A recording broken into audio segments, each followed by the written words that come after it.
नमस्कार साथियों, infusion notes के यूट्यूब चैनल पर आपका स्वागत है। मैं आपका साथी कपिल तिवारी आज आपके सामने 18 अगस्त 2023 इंडिया करंट अफेयर्स लेकर प्रस्तुत हुआ हूं। इस सेशन में अपने भी जितने भी इंडिया करंट अफेयर्स के महत्वपूर्ण प्रश्न बने हैं उन पर चर्चा करेंगे, साथ ही उन प्रश्नों से जुड़े जो महत्वपूर्ण तथ्य हैं उन पर भी चर्चा करेंगे। मेरा प्रयास रहेगा कि आपको कम समय में बेहतरीन कंटेंट दिया जाए।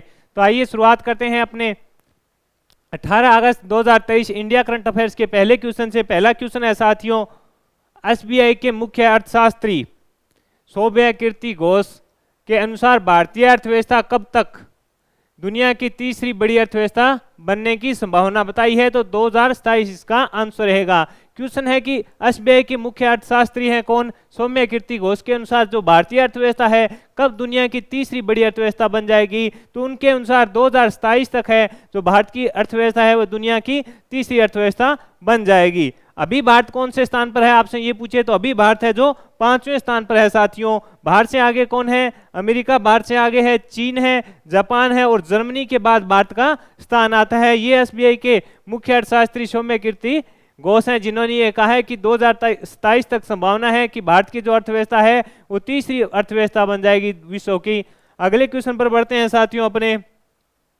अगला क्वेश्चन है कि हाल ही में भारतीय नौसेना ने प्रथम बार, इंपॉर्टेंट है, मैंने कहा था जहां भी अगर प्रथम आ जाए वह प्रश्न आपके लिए उपयोगी रहेगा।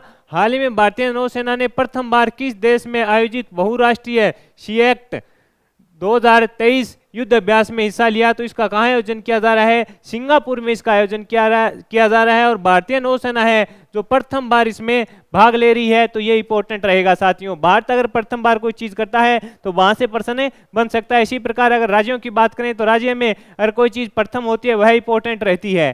तो इसका आयोजन कहाँ किया जा रहा है? बहुराष्ट्रीय सीएक्ट 2023 का सिंगापुर में अभ्यास किया जा रहा है। ये 22वें क्रम का है। इसमें भारत की ओर से आईएनएस कुलिस है, जो आईएनएस कुलिस विमान है वह भाग ले रहा है। ये भी इंपॉर्टेंट है कि इसमें भाग कौन ले रहा है?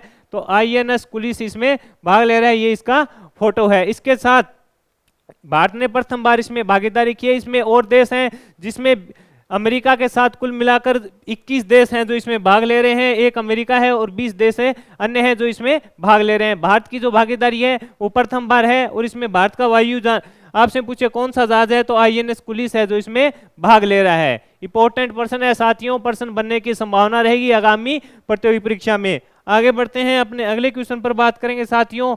हाल ही में इंपॉर्टेंट पर्सन है, लगा लो निशान, छपने लायक पर्सन है। इस पर अपने पहले भी चर्चा की थी और अब इसकी शुरुआत हो चुकी है। पर्सन देखेंगे कि हाल ही में भारत ने किस देश को पहली बार रुपए में क्रूड ऑयल का पेमेंट किया है? तो यूएई को किया है। आज से करीब 20 या 25 दिन पहले मैंने आपके साथ एक सेशन शेयर किया था जिसमें लोकल करेंसी सेटलमेंट था, उस पर अपने चर्चा की थी। मैंने बताया था कि भारत और यूएई दोनों के बीच लोकल करेंसी सेटलमेंट हो चुका है, जिससे अब दोनों देशों के बीच जो भी व्यापार होगा, जो लोकल करेंसी है, इंडिया की करेंसी है रुपया और यूएई के बीच जो दिरहम है वह इसकी करेंसी, दोनों के बीच व्यापार शुरू हो गया है। इस व्यापार की शुरुआत हो चुकी है।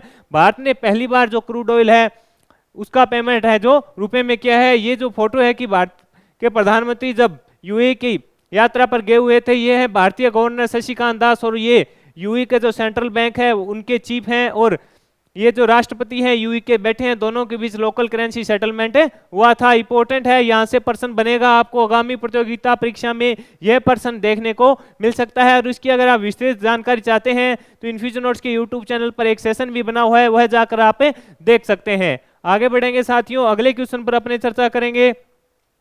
आगे है, यूरोप का सबसे ऊंचा सक्रिय जलवायु मुखी माउंट एटन किस देश में फट गया? तो यह इटली में फटा है। ये दोबारा फटा है इसलिए इंपॉर्टेंट है। इसकी जो ऊंचाई है जो करीब 3357 मीटर बताई जा रही है। आपसे पूछेगा यूरोप का सबसे ऊंचा सक्रिय जलवायु मुखी माउंट एटन किस देश में फटा है? तो इटली में फटा है। ये दोबारा फटा है, इससे बहुत ज्यादा नुकसान हुआ है। आगे बढ़ेंगे, अगले क्वेश्चन पर बात करें। अगला प्रश्न भी इंपॉर्टेंट रहेगा साथियों।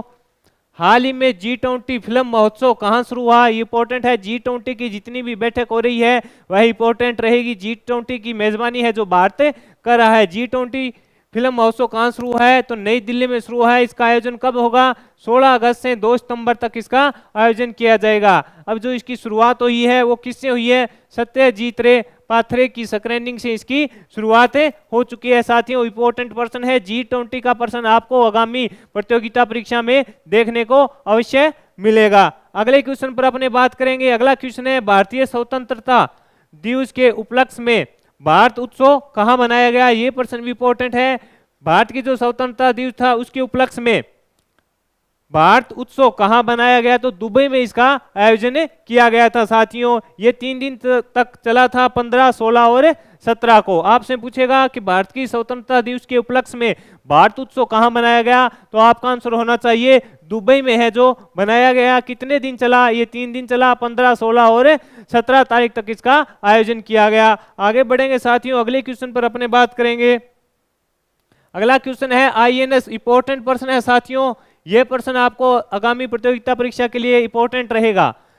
INS विशाखापट्टनम और INS दीपक किस देश के दौरे पर गए हुए हैं, तो ये बहरीन के दौरे पर गए हुए थे। इसमें क्या हुआ कि 14 से 17 अगस्त तक पोर्ट मिन्ना सलाम बहरीन का दौरा कर रहे हैं। यानी 14 से 17 अगस्त तक पोर्ट मिन्ना सलमान बहरीन का दौरा कर रहे हैं। भारत बहरीन नौसेना सहयोग को बढ़ाने और अंतर संचालितता को बढ़ाने के उद्देश्य से भारतीय नौसेना के जहाज हैं जो बहरीन का दौरा कर रहे हैं। दोनों के बीच ये मीटिंग होगी, पेशेवर बातचीत करेंगे, जिसका समापन ये बताया गया है, जिसका समापन का होगा MPX में होगा। ये समापन भी बताया गया है कि कहाँ होगा, MPX में होगा। INS विशाखापट्टनम और INS दीपक किस देश के दौरे पर हैं, तो बहरीन के दौरे पर गए हुए हैं। इंपॉर्टेंट पर्सन है, इस प्रकार का प्रश्न पूछा जा सकता है। कई बार यूनिक पर्सन होता है, वह एग्जामिनर पूछ लेता है। साथियों आगे बढ़ेंगे, अगले क्वेश्चन पर अपने बात करेंगे।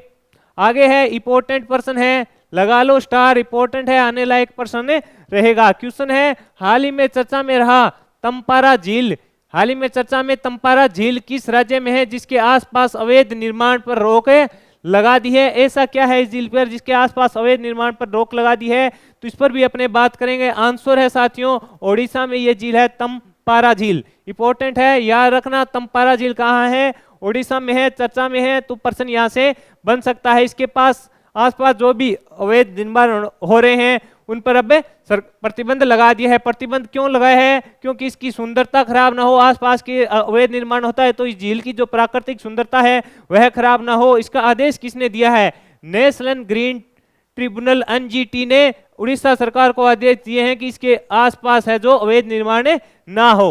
नेशनल ग्रीन ट्रिब्यूनल NGT ने आदेश दिए हैं कि इसके आसपास है जो अवैध निर्माण ना हो, इससे इसकी सुंदरता है, प्राकृतिक सुंदरता है, आसपास के वातावरण को सुंदर बना रखा है, वो खराब हो रही है। NGT क्या है, नेशनल ग्रीन ट्रिब्यूनल है, जो प्राकृतिक या प्रकृति की चीजें होती है उनके संतुलन को बनाए रखने के लिए ये कार्य करती है। साथियों आगे बढ़ेंगे, अपने अगले प्रश्न पर बात करेंगे।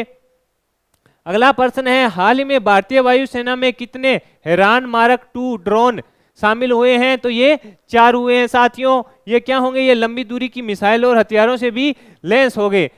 ये हाल ही में भारतीय वायुसेना में कितने हैरान मारक 2 ड्रोन शामिल हुए हैं, तो आपका आंसर होना चाहिए 4। इनकी क्या विशेषता है, यह लंबी दूरी की मिसाइल और हथियारों से लैस हो गए। इसका उपयोग है जो भारत है पाकिस्तान व चीन की निगरानी के लिए करेगा कि यहाँ पर अगर कोई आक्रमण होता है तो इसकी रक्षा के लिए करेगा, साथ ही निगरानी के लिए करेगा कि आसपास जो अपने पड़ोसी देश हैं वहां पे क्या चल रहा है, इसका उपयोग इसलिए किया जाएगा। आगे बढ़ेंगे, अगले क्वेश्चन पर बात करेंगे। अगला क्वेश्चन इंपॉर्टेंट है साथियों, हाल ही में विदेश्वर पाठक का निधन हो गया, वो कौन थे, तो ये समाज सुधारक थे। आपसे पूछेगा कि हाल ही में विदेश्वर पाठक का निधन हो गया, वो कौन थे, तो वो समाज सुधारक थे। ये कहाँ के रहने वाले थे, ये भी इंपॉर्टेंट है, ये बिहार के वैशाली के रहने वाले थे। साथियों बिहार के वैशाली